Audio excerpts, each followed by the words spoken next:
नमस्कार बालदोस्तांनो.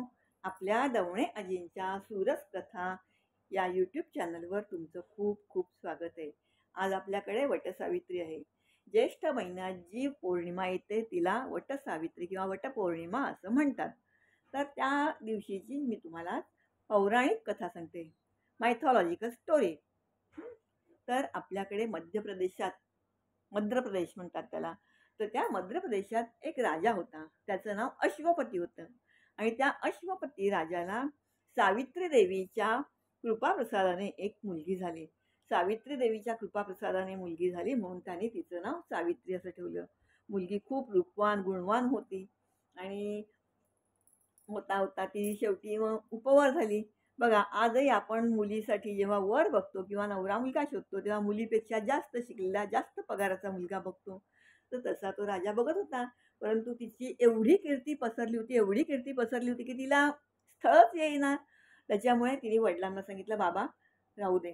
तुमचा भार मी हलका करते. मी जाऊन बघते की कुठे कोणी मला पसंत पडतंय का?"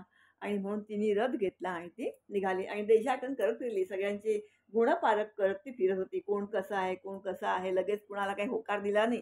तर ती असं फिरत असताना तिला एका ठिकाणी एक तरुण दिसला. जंगलामध्ये ते झोपडी बांधून राहत होते आणि त्याच्याजवळ त्याचे आई-वडील होते. तो आई-वडिलांची सेवा करत होता. पण आई-वडील अंध होते. म्हणजे अंध आई-वडिलांचा हा मुलगा त्यांची सेवा करत होता. तरणा बांड होता चांगला. तिला आवडला तो. आणि मग तिने घरी येऊन आपल्या वडिलांना सांगितलं, की अशा-अशा ठिकाणी एक मुलगा राहतो. मुलगा गरीब आहे. बघा, ही श्रीमंत राजाची मुलगी, हा जंगलात राहणारा, झोपडीत राहणारा, पण तो मुलगा तिला आवडला. तिने वडिलांना येऊन सांगितलं. वडिलांचा आपल्या मुलीवर तर पूर्ण विश्वास होता, की गरीब असला तरी तो गुणवान असेल. अजूनही मुली बघताना पैसेवालाच बघतात. तर मुलींनी ह्या काळात सुद्धा ते उदाहरण लक्षात ठेवलं पाहिजे, की समोरच्याचे गुण बघा. माणसं चांगली आहेत, नाही आहेत. तर ही गुणपारख करायला पाहिजे. तर तसं तिने त्याच्या गुणांची परीक्षा केली होती आणि तिने वडिलांना येऊन सांगितलं, की असा-असा सत्यवान नावाचा मुलगा आहे. मी त्याला मनाने वरलंय. त्याचे आई-वडील अंध आहेत. तो ह्याच्यात राहतोय, जंगलात राहतोय झोपडी बांधून. तर वडिलांनी पण तिच्या ह्याला मान्यता दिली आणि वडील आणि ती बोलत होते. तर असं बोलत असताना काय झालं माहिती तिथे नारद मुनी आले आणि नारद मुनी आले आणि त्यांनी ते सगळं ऐकलं आणि त्यांनी विचारलं, नारद मुनी म्हणजे काय? केवढे मोठे नारायणाचे भक्त, चांगले ज्योतिषी, आद्य कीर्तनकार आणि त्यांचा वावर तर तिन्ही लोकात असायचा. त्यांनी जेव्हा ऐकलं की ही सत्यवानाला वरणारे, ते त्या वरणारे म्हणजे त्याच्याशी लग्न करण्याचा निर्णय घेतलाय, तेव्हा त्यांचं मन थोडं खट्टू झालं. तर तिच्या वडिलांनी म्हणजे त्या मध्य देशाच्या अश्वपती राजाने नारदांना विचारलं, "ऋषीवर काय झालं? तुम्ही असे नाराज का झालात?" तर ऋषी सांगतात, नारद ऋषी, की "राजा, तुझ्या मुलीचा निर्णय चुकला, तिची निवड चुकली." तर म्हणतो, "का? असं का बोलता तुम्ही? राजाला आपल्या मुलीवर तर पूर्ण विश्वास होता." तर म्हणे, "तो मुलगा म्हणजे जो आहे तो गरीब आहे. त्याचे आई-वडील पण राजाच होते. शाल्व घराण्यातले ते राजा होते. पण त्यांच्या नातेवाईकांनीच त्यांचं राज्य लुबाडलं आणि त्यामुळे त्यांना आता गरिबी आलेली आहे. त्यात त्याच्या आई-वडिलांना अंधत्व आलंय आणि शिवाय तो जो मुलगा आहे सत्यवान, तो अल्पायुषी आहे. आजपासून बरोबर 1 वर्षांनी त्याचा मृत्यू होणार आहे." तर हे ऐकून जरा राजाला हे झालं असं. पण सावित्रीचा निर्णय पक्का होता. सावित्री बोलली, "नाही, मी लग्न करीन तर त्याच्याशीच करीन. असू दे, गरिबी असली तर काय? गरिबी ही कृष्ण पक्ष आणि शुक्ल पक्षासारखी आहे. आज झाली तर उद्या गेली, उद्या गेली तर परवा आली. तर मी त्याच्याशी लग्न करीन." तिने तो गरीब आहे म्हणून नाकारला नाही. तिने त्याचे गुण पारखले होते. आणि मग असं म्हटल्यावर त्यांचं राजा त्या अश्वपती राजा म्हणजे सावित्रीचे वडील शाल्व राजाकडे जातात, सत्यवानाच्या वडिलांकडे आणि सांगतात असं-असं आहे म्हणून. तर त्यावेळेला सत्यवानाचे वडील पण त्यांना सरळ-सरळ सांगतात, काही लपून ठेवत नाही. "आमच्याकडे गरिबी आहे, आम्ही तुमच्या मुलीला सुख देऊ शकणार नाही." पण त्यांच्या मुलीचा निर्णय बघून त्यांनाही कौतुक वाटतं. हा अश्वपती राजा त्यांचं दोघांचं लग्न लावून देतो. ही पण सत्यवानाच्या घरी झोपडीत तिथे राहायला लागते. सासू-सासऱ्यांची सेवा करते, नवऱ्याची सेवा करते आणि सगळे तिथे आनंदात राहत असतात. आणि असं असताना पण हिच्या मनात बाकी होतं, की आपल्या पतीचा 1 वर्षांनी मृत्यू आहे. म्हणून ती पहिल्यापासूनच देवाची प्रार्थना करत असते, देवा माझ्या पतीला दीर्घायुष्य दे, दीर्घायुष्य दे करत असते. आणि असं होत असता असता हा आजचा दिवस उजाडतो. आणि त्यावेळेला सत्यवान तिला म्हणतो, की मी बाहेर लाकडं तोडायला जातो. जंगलातच राहत असतात ना ते. तर लाकडं तोडायला जातो. तर ही ही त्रयोदशीपासून ही आपलं अन्नत्याग करते, म्हणजे उपवास धरते. देवाची सारखी प्रार्थना करायला लागते, की देवा माझ्या पतीला भरपूर आयुष्य दे, भरपूर आयुष्य दे. हिचे उपवास चालू असतात कडक अगदी. आणि मग आता हा जंगलात जायला निघतो लाकडं तोडण्यासाठी. मग ती आपल्या सासू-सासऱ्यांची परवानगी घेते, की हे अं, अ, जंगलात लाकडं तोडायला जातात, तर आज मला त्यांच्याबरोबर जाऊ दे. सासू-सासरे पण चांगले असतात. गुणवान सून मिळाली तर तिला सासू-सासरे पण चांगले मिळतात, मुलीसारखे सांभाळणारे. ते म्हणतात, "जा." पूर्वी अशी पद्धत होती आपल्याकडे, की मुलींनी बाहेर जायचं, तर घरातल्यांची परमिशन घ्यायची. आणि अजूनही सांगते, निदान घरातल्यांना सांगून तरी जा. आपण कुठे जातोय हे आपण आपल्या घरातल्यांना सांगून जावं. कारण जाणाऱ्याला एक रस्ता असतो, पण शोधणाऱ्याला अनेक वाटा असतात. बघा ह्याच्यापूर्वी आपल्या इथे खूप बॉम्ब ब्लास्ट वगैरे व्हायचे. तुम्ही जर न सांगता गेलात आणि काही झालं तर काय करणार? माणूस शोधणार, घरचा माणूस शोधणारा शोधेल कुठे? म्हणून ही आपल्याकडे जी पद्धत आहे, घरच्यांना सांगून जायचं, विचारून जायचं, ती चांगली पद्धत आहे. तर तशी ती सासू-सासऱ्यांना विचारते आणि त्याच्याबरोबर जंगलात जाते.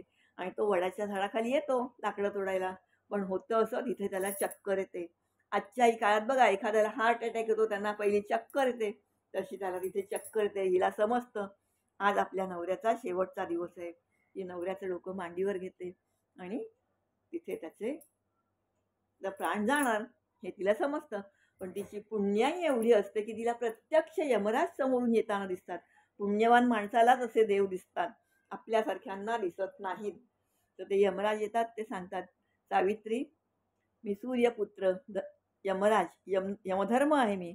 मी तुझ्या पतीचे प्राण न्यायला आलोय." आणि तो त्याच्यावर फास टाकतात आणि ते त्याचे प्राण घेऊन जायला लागतात. सत्यवानाला सत्यवानाचे प्राण घेऊन जायला लागतात. तशी सावित्री काय करते, त्याचं डोकं हळूच खाली ठेवते आणि ती यमाच्या मागे जायला लागते.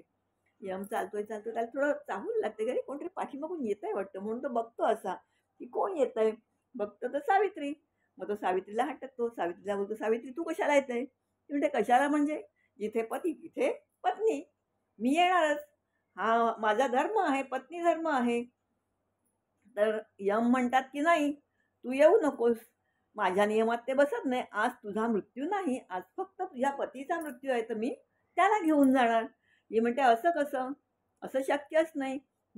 हा माझा धर्म आहे. जो तुमचा धर्म तुम्ही पाळता, तसा माझा धर्म मी पाळणार. जिथे पती तिथे पत्नी." असं म्हणून ती यमाच्या मागे चालतच जाते, चालतच जाते. मग यम तिची समजूत काढत असतो. समजूत काढता काढता तो तिला शेवटी म्हणतो, "बघ, मी तुला कुठचेही 3 वर देईन.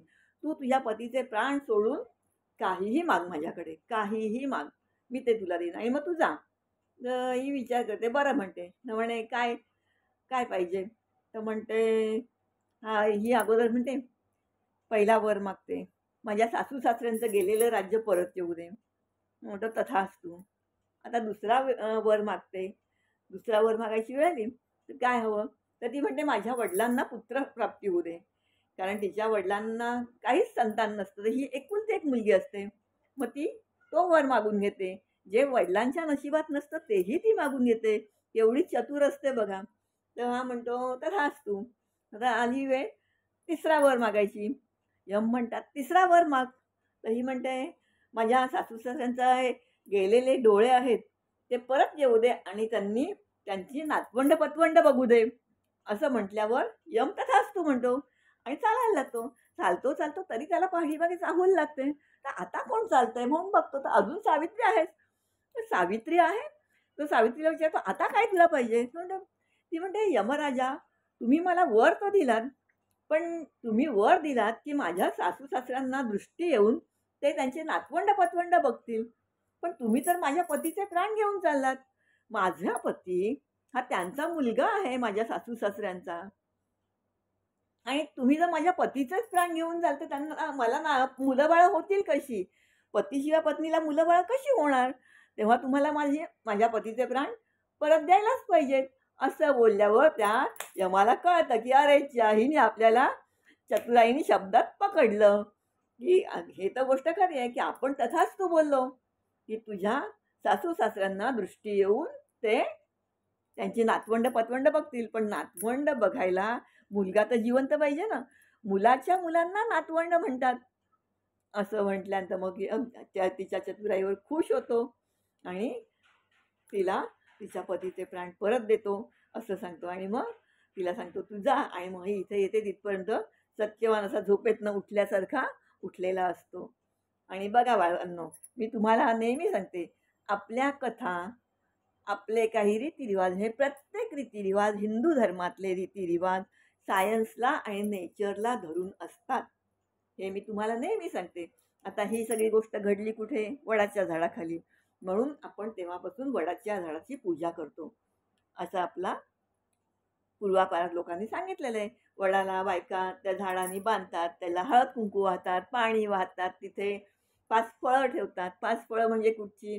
केळं, आंबा, जांभूळ, करवंद, फणस ही फळं तिथे ठेवतो. आता वडाच्याच झाडाची का पूजा करायची? ही गोष्ट घडली वडाच्या झाडाखाली. पण भारतात वड आणि पिंपळ ही 2 झाडं अशी आहेत, की ते जास्तीत जास्त ऑक्सिजन सोडतात. त्याच्यामुळे आपण त्या झाडांची संवर्धन करणं आणि संरक्षण करणं हे आपलं कर्तव्य आहे. तर ह्या गोष्टीमुळे आपण त्या झाडाला पाणी घालतो. आज सगळ्याच बायका जातात आणि पाणी घालतात. त्या झाडाच्या पारंब्या एवढ्या झालेल्या असतात, त्यांना दोरा बांधून एकत्र करतात. हां, आता बघा, तुम्ही टीव्हीवर बघा, खूप ठिकाणी सांगतात, जरासा पाऊस नाही पडला, थोडा वारा नाही व्हायला, की झाडं पडली, झाडं पडली. हं.